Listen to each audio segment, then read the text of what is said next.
Penulis D.H. Lawrence berkata, kalaulah kita ada dua hayat. Hayat pertama, kita membuat kesilapan. Hayat kedua, kita belajar daripadanya. Malangnya, tiada raptai untuk kehidupan. Kita cuma ada satu peluang. Anda tak mampu mengubah masa silam. Kita semua membuat kesilapan. Persoalannya, bagaimana anda boleh gunakan hayat sebaiknya? Bagaimana anda boleh mempunyai matlamat hidup? Hidup yang amat memuaskan.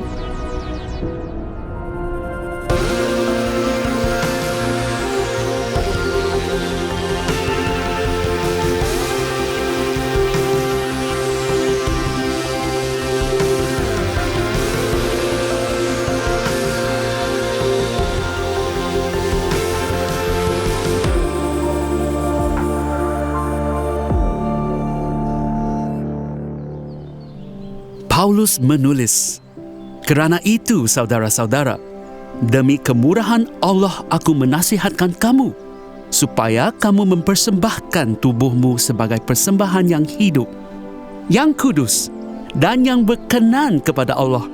Itu adalah ibadahmu yang sejati. Janganlah kamu menjadi serupa dengan dunia ini, tetapi berubahlah oleh pembaharuan budimu, sehingga kamu dapat membedakan manakah kehendak Allah, apa yang baik, yang berkenan kepada Allah dan yang sempurna." Paulus berkata, putuskan pertalian dengan masa lampau. Jangan mengikut keadaan dunia lagi. Dunia ini bermaksud dunia yang telah melupakan Allah. Terjemahan lain berbunyi, jangan benarkan dunia di sekeliling memaksa anda dalam acuannya. Dalam kata lain, jadilah berbeza. Saya tak rasa tertekan. Ya. Sejak dari dulu rasanya. Ya, setiap hari mengikut keadaan. Sebelum ini kawan saya ajak ke kelab malam tapi saya nak tidur. Jadi saya pun pulang dan tidur. Saya rasa tak selesa apabila dipandang orang. Saya rasa tertekan. Bagi saya tak tertekan untuk menyelesaikan diri. Saya lakukan kebiasaan sendiri. Saya tak boleh dipengaruhi. Orang bandingkan kita dengan orang lain. Mereka kata awak serupa dengan dia. Kita harus kata, tak, saya memang saya. Di tempat kerja, ya. Sebelum ini ada tekanan rakan sebaya. Sekarang tidak lagi. Saya sentiasa cuba mengubah keadaan dalam kehidupan. Selalunya saya tak berjaya, tapi tak mengapa. Saya belajar daripadanya. Saya tak rasa tertekan untuk menyesuaikan diri. Saya tak nak jadi berbeza. Saya nak jadi serupa dengan orang lain.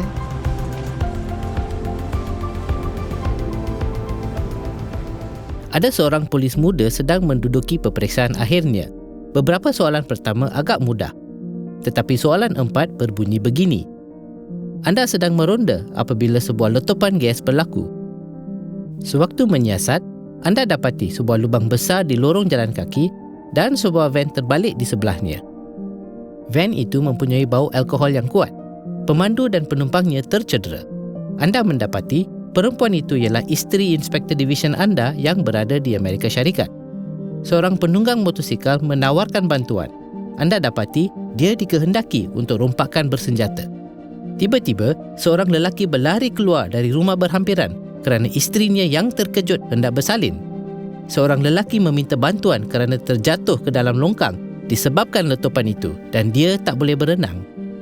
Huraikan dalam beberapa patah perkataan tentang tindakan anda. Polis itu berfikir, kemudian menulis, "Saya akan tanggalkan baju seragam dan menyesuaikan diri dengan orang ramai." Kita melalui banyak tekanan setiap hari untuk menyesuaikan diri demi hidup yang mudah. Tapi kita dipanggil untuk menjadi berbeza, mengambil pendekatan yang berbeza. Ini tak bermaksud menjadi aneh. Anda tak perlu berbahasa agama atau berpakaian pelik. Jadilah diri anda yang sebenar. Oscar Wilde berkata, jadilah diri anda, orang lain sudah diambil. Yesus adalah orang yang paling asli, normal dan bersepadu yang pernah hidup. Kata Paulus, janganlah kamu menjadi serupa. Dalam kata lain, lupakan masa silam. Mulakan hidup baru. Menjadi diri sendiri amat membebaskan. Saya tak pasti tentang anda. Kadang-kadang kita takut akan perubahan. Anda mungkin menyertai alfa kerana melihat perubahan pada kawan atau keluarga. Kehidupan mereka nampaknya menarik dan anda ingin tahu mengapa. Pada masa yang sama anda berfikir, saya tak nak jadi begitu. Apakah perubahan itu? Allah tak meminta anda meninggalkan perkara yang baik. Dia mahukan yang terbaik buat anda. Dia meminta anda meninggalkan perkara buruk supaya anda mendapat semua harta yang dia telah sediakan. Salah satu harta yang Paulus katakan ialah kasih yang ikhlas. Paulus menulis, kasih itu jangan pura-pura, saling mengasihi, mendahului dalam memberi hormat. Perkataan Yunaninya ialah anupokritos, iaitu tanpa kepura-puraan. Ia digunakan dalam lakonan Yunani. Apabila pelakon bertopeng, ia dipanggil eupokritos. Dari situlah asal perkataan hipokrit. Topeng inilah yang kita pakai untuk menyembunyikan diri dan perasaan kita. Kita melakukannya dengan profil media sosial. Tiada sesiapa mempamerkan gambar yang buruk. Kita mencari gambar dengan pencahayaan dan rupa terbaik. Tapi ia tak selalunya benar. Jika kita menganggap hidup seperti ini, hubungan dan persahabatan kita pasti tidak mendalam. Bukan itu sebabnya kita dicipta. Kita dicipta untuk hubungan yang bermakna. Setelah saya memahaminya, saya sedar kalau Allah menerima saya meskipun dia tahu semua keburukan saya boleh menerima diri sendiri. Apabila anda sedar Allah mengasihi anda seadanya, anda boleh tanggalkan topeng dan jadilah diri sendiri. Itulah maksudnya menjadi manusia yang disayangi oleh Allah. Apabila itu terjadi, anda mulai mengalami hubungan yang nyata dengan orang lain. Kita melihatnya terjadi dalam kumpulan kecil Alpha, sewaktu para peserta mula menanggalkan topeng. Kita sering berfikir kita menarik hati orang melalui kekuatan kita, tapi kita sebenarnya berhubung dengan orang melalui kelemahan. Apabila orang menanggalkan topeng, persahabatan yang mendalam mulai terbentuk. Kasih sayang yang ikhlas dan sejati bertentangan dengan kasih sayang luaran. Maksudnya bersifat konsisten dan berintegriti dalam pelbagai situasi. Maksudnya tidak bersifat dalam dua muka. Ini kerana kita selalunya tergoda mengumpat di belakang orang. Kasih yang ikhlas bermaksud memberi daripada menerima. Ini merangkumi seluruh hidup kita, termasuklah kehidupan seks. Allah adalah pencipta dan pereka yang paling menakjubkan. Dia memberikan kurnia yang paling menakjubkan. Dia berikan hadiah perkahwinan dan seks. Seks adalah idea Allah. Dia tidak terkejut akannya. Dia tak fikir apa mereka akan lakukan selepas ini. Kenikmatan adalah ciptaan Allah. Iblis cuba memutarbelitkan ciptaan Allah yang indah. Alkitab mengesahkan seksualiti kita. Terdapat sebuah buku di dalam Alkitab khusus tentang kasih dan seks, keindahan dan kepuasan yang dibawanya. Tapi pencipta dan pereka ini juga memberitahu kita cara menikmatinya sepenuhnya. Konteks Alkitabiah adalah komitmen sepanjang hayat dalam perkahwinan. Yesus memetik kitab Kejadian, sebab itu seorang laki-laki akan meninggalkan ayahnya dan ibunya dan bersatu dengan isterinya, sehingga keduanya menjadi satu daging.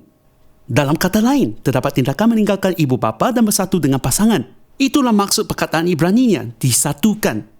Ia bukan saja secara fizikal dan biologi, tetapi emosi, psikologi, rohani dan sosial. Itulah konteks Kristian tentang persetubuhan. Dalam konteks ini, ada kebebasan dan keseronokan. Ia mengujakan, mendebarkan dan indah. Inilah pandangan paling positif tentang seks dan perkahwinan. Ia juga merupakan pandangan yang paling romantik. Ia adalah rancangan dan tujuan Allah.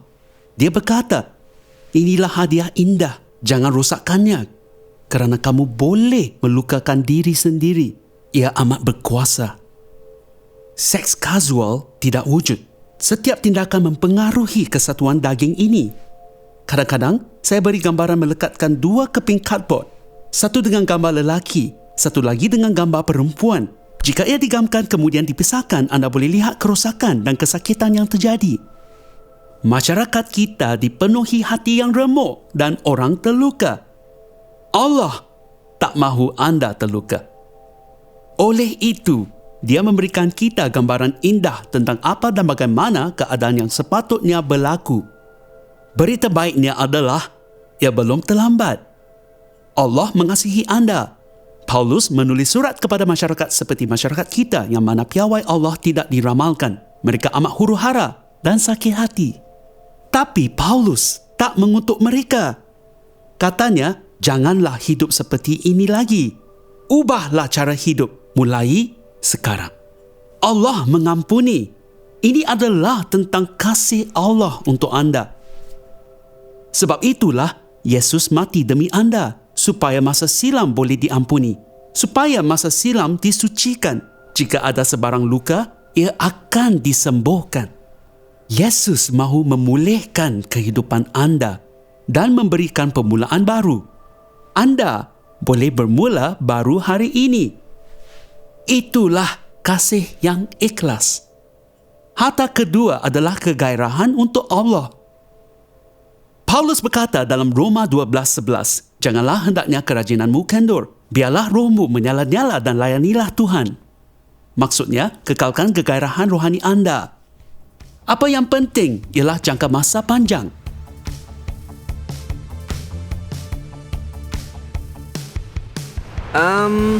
Mungkin berbakti kepada masyarakat.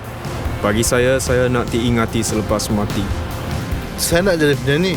Isteri yang cantik, bawa anak-anak meluncur air, Jadi berniaga. Bersara muda. hidup sihat dan gaya hidup yang sihat.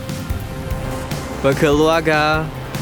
Saya nak bantu keluarga saya. Saya nak dapatkan banyak wang dan beri mereka kehidupan yang lebih baik. Saya nak jadi kaya. Saya nak dilamun cinta sepanjang masa. Haha, itulah impian saya.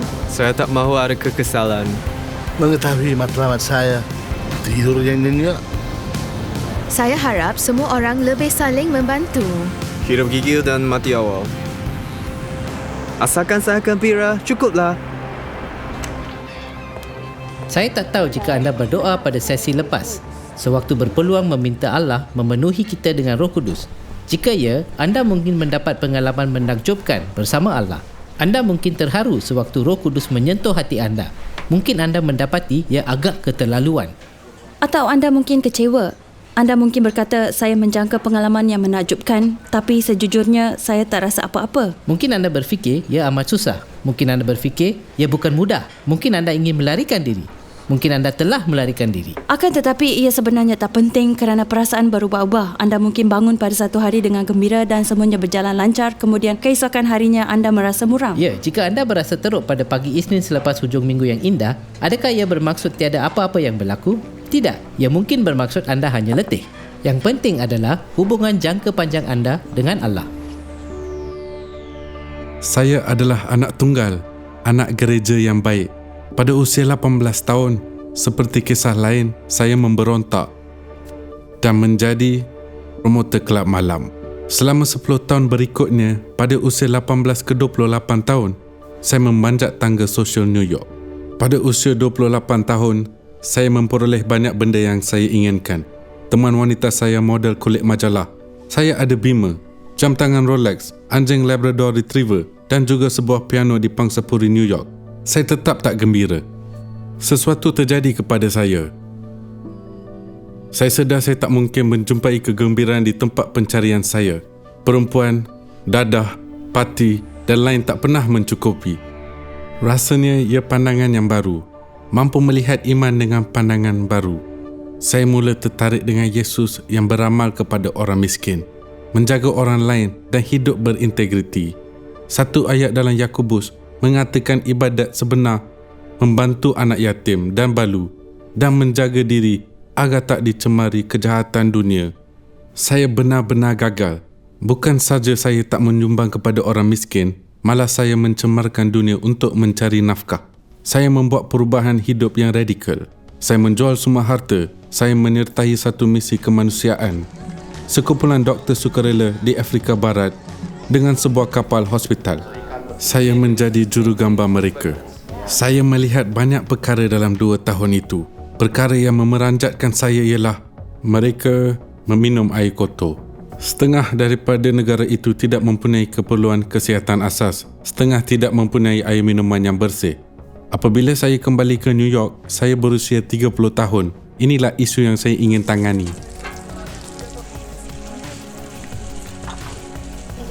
Charity Water dilahirkan pada pengalaman iman saya setelah kembali kepada Kristus, kepada Allah semula. Saya percaya idea ini adalah dekat kepada hati Allah. Saya percaya idea semua orang di dunia meminum air yang bersih, selaras dengan hati Allah Bapa. Ini ialah pekerjaan yang menakjubkan. Selama 9 tahun, kami memungut hampir 200 juta. Kami telah membantu lebih daripada 5.5 juta orang di seluruh dunia mendapatkan air bersih. Kami telah berbakti. Lebih penting lagi, jumlah orang tanpa air bersih telah menurun dari 1 bilion ke 660 juta. Mengenang kembali idea melayani Allah melalui pekerjaan benar-benar mengubah hidup saya. Anda boleh lakukannya di mana saja. Sama ada anda pekerja bank atau penjual bunga.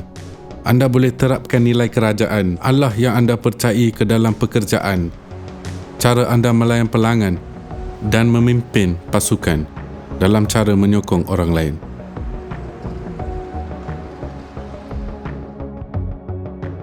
Paulus berkata, persembahkan tubuhmu sebagai persembahan yang hidup.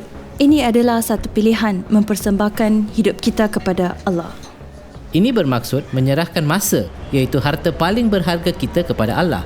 Apabila seseorang mempercayai Yesus, keutamaan mereka berubah dan hubungan menjadi hal yang paling penting. Hubungan dengan orang lain dan juga Allah. Ya, tapi memberikan Allah semua masa kita bukan bermaksud meluangkan setiap saat membaca Alkitab dan berdoa. Ya, meluangkan masa berkomunikasi dengan Allah pasti mengubah hubungan anda bersamanya. Meluangkan masa dalam hubungan dengan orang lain juga penting. Anda tak sepatutnya melakukannya sendirian. Alfa hanyalah satu cara untuk bertemu, tapi anda juga boleh berjumpa di gereja pada hari Ahad. Kita juga menyerahkan cita-cita kepada Allah. Haruskah orang Kristian bercita-cita? Jawapan Yesus ialah ya. Malah Yesus berkata, tetapi carilah dahulu kerajaan Allah dan kebenarannya, maka semuanya itu akan ditambahkan kepadamu. Artinya, jangan jadikan perkara sekunder sebagai keutamaan. Ya, sesetengah orang menjadikan wang sebagai cita-cita utama. Andaikan anda tiba ke hujung hayat dalam kekayaan, pergi ke syurga dan berdiri di depan Allah dan dia bertanya, apa yang awak lakukan sewaktu hidup? Anda menjawab, saya menjadi kaya. Allah berkata, wah hebat. Ia amat berguna di sini. Kita boleh bermain monopoli. Sebagai impian sekunder, ia amat baik. Jika anda berkata, saya ingin mendapatkan wang untuk membantu orang miskin atau membasmi penyakit serta beramal kepada dunia, itu cita-cita yang hebat. Tetapi, jangan jadikannya cita-cita utama anda. Jadilah murah hati. Ia amat melegakan. Kita berikan masa, wang, cita-cita dan kata-kata kita kepada Allah. Kata-kata anda boleh menyinggung orang atau memusnahkan hidup orang lain. Anda juga boleh memberkati orang. Ia tidak merugikan, tapi ia mampu mengubah hidup orang lain. Adakah kita mengecewakan atau mendorong orang dengan mulut kita? Adakah kita melihat dan mendengar perkara yang membina dengan mata dan telinga kita? Adakah kita mengambil atau melayani dengan tangan kita? Paradoksnya ialah kita berfikir akan hilang kebebasan jika melakukannya. Tetapi inilah cara untuk kita bebas. Saint Augustine berkata, melayani Allah adalah kebebasan sempurna. Semakin saya melayani Allah, saya rasa semakin bebas. Tapi ada kosnya. Persembahkan tubuhmu sebagai persembahan yang hidup. Yesus tidak datang untuk memudahkan hidup. Dia datang untuk menjadikan manusia baik. Pasti ada cabaran. Ada cabaran untuk meninggalkan sampah sarap dalam kehidupan kita.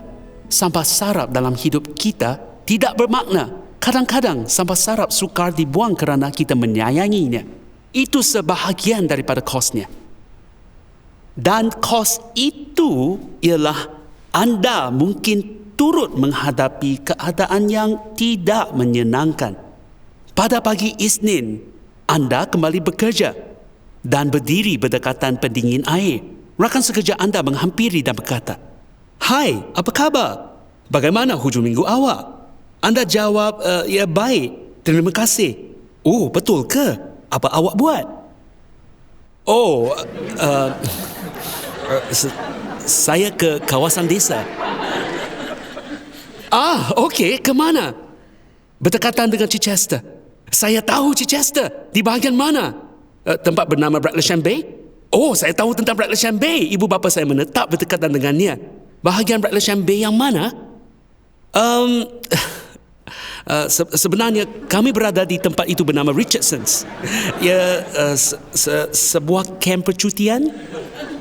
Awak pergi ke kamp percutian Richardson's pada hujung minggu. Apa awak buat di sana? Oh, saya menghadiri kursus.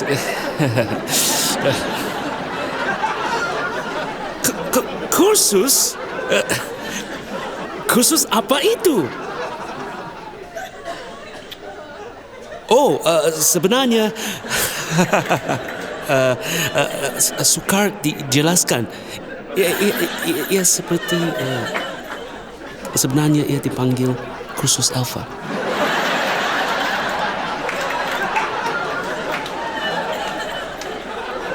Awak kata kursus Alpha?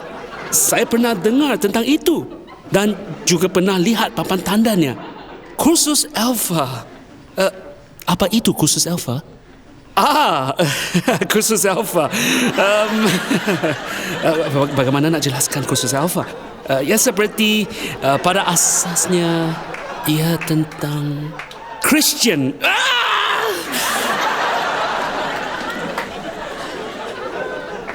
Berita baiknya, mereka tak akan bunuh anda. Mereka mungkin ketawakan anda. Tapi itu perkara paling teruk yang akan berlaku di konteks kita. Di sesetengah tempat di dunia anda mungkin dibunuh, tapi di sini anda cuma diketawakan. Pasti ada kosnya.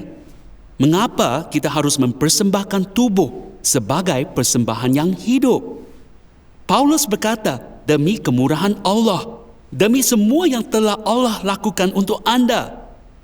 Yesus mengorbankan nyawanya demi anda.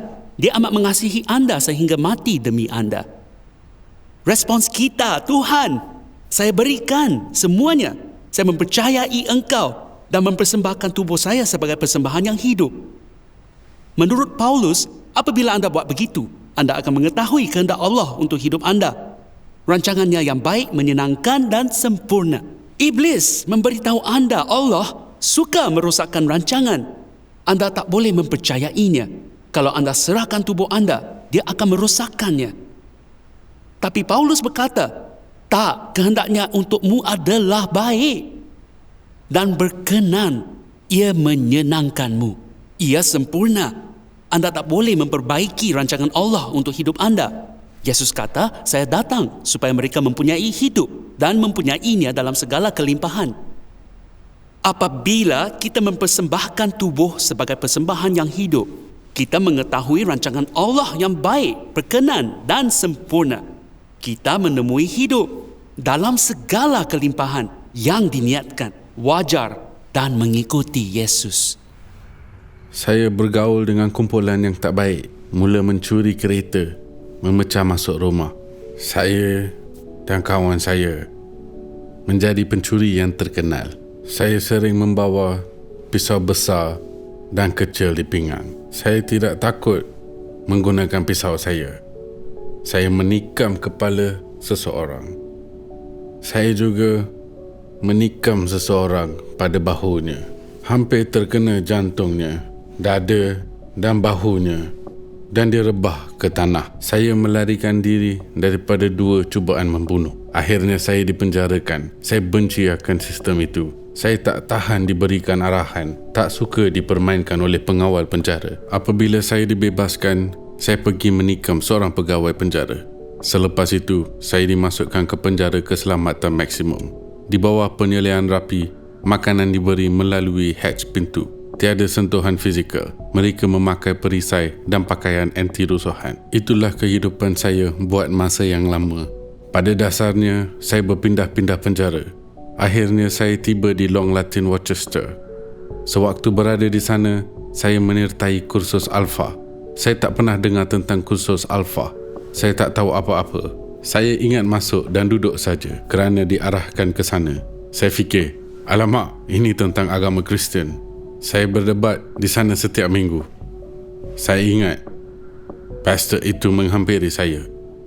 Katanya saya akan bacakan beberapa ayat sebelum berdoa. Satu daripadanya ialah, semua orang telah berbuat dosa dan kehilangan kemuliaan Allah. Dia membaca ayat tentang Yesus dan menjelaskan mengapa dia mati di kayu salib. untuk orang berdosa. Selepas itu dia berkata, berdoa. Saya pun berdoa. Saya kata, Allah, jika engkau benar, datanglah ke dalam hidup saya kerana saya benci diri saya. Tiada apa-apa berlaku. Tapi semasa bercakap dengan pastor, saya rasakan sesuatu di dalam perut saya. Tenaga itu mula naik ke atas dan saya mula menangis tanpa kawalan. Saya tersedu. Saya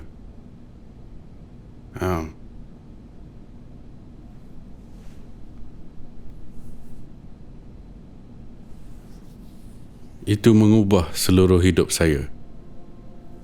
Saya tahu Allah nyata. Tiada sesiapa boleh mengubahnya sekarang. Saya ingat berlari-lari di sana. Orang lain tahu saya dah menjadi Kristian. Saya membantu dalam 2 kursus Alpha yang lain. Selepas itu, saya dibebaskan. Saya fikir penjara tempat saya. Anda pasti terfikir penjara tempat saya menikam pegawainya takkan terima saya. Tapi ia penjara pertama. Itulah pekerjaan Allah. Perkara terbaik bagi saya adalah kembali ke penjara dan membantu tahanan di sana dan mengkhabarkan tentang Allah. Saya mempunyai 4 orang anak. Saya sedih kerana kini saya sedar. Jika saya mendapat anak dahulu, mereka takkan diasuh dengan baik.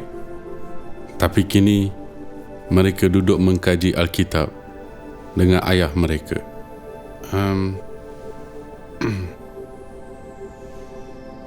Mengkaji Alkitab dengan ayah, menikmati kehidupan. Mereka cantik. Hidup saya, isteri dan anak saya adalah kurnia terbaik. Di samping kasih karunia Allah, adalah kurnia terbaik daripada Allah. Tak sangka saya akan menangis.